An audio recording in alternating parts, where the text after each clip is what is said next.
Welcome back, Gran Turismo fans. Today we are looking at the absolute featherweight king of the classic Honda lineup as we attack Trial Mountain. This is the bone-stock Honda CRX, a car world-renowned for its pocket-sized dimensions and go-kart handling.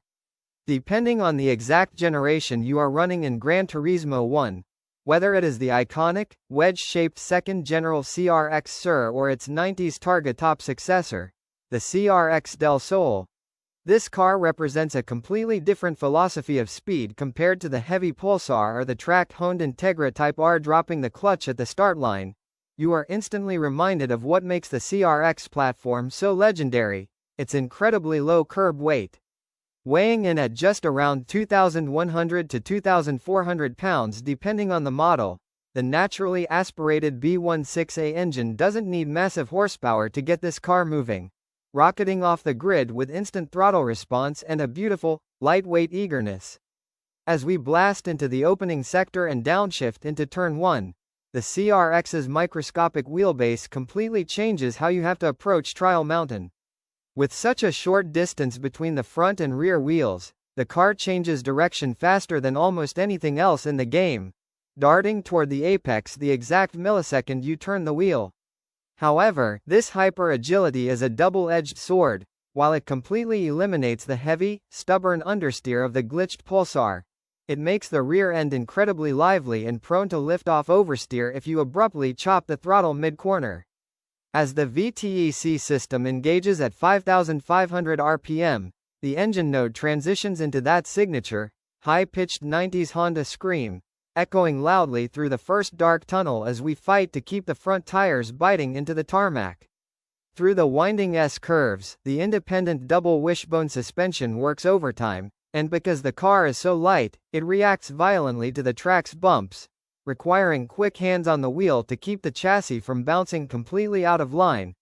Flying down the long, shaded canopy straightaway on lap 2, you really start to feel the aerodynamic and horsepower limitations of this compact package compared to its bigger brothers.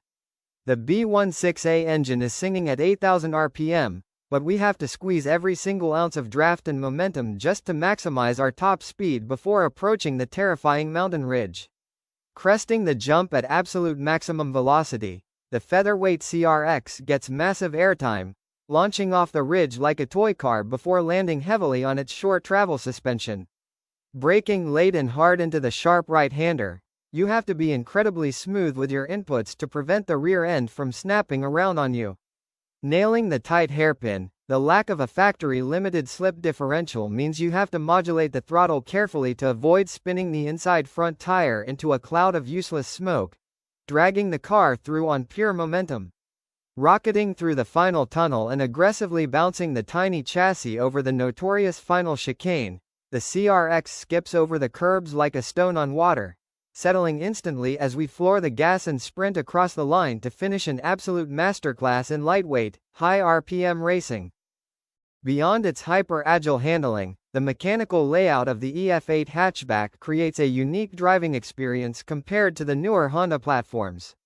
It features the amazing B16A engine which uses the amazing VTEC system to keep it in the optimal rev range. And boom, the final time is, what? A 1 minute 35 seconds and 9 milliseconds. 1 minute 35 seconds and 9 milliseconds.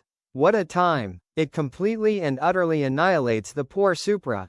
Well, thanks for watching, and make sure to subscribe for more awesome content. And for now, Blacktop out.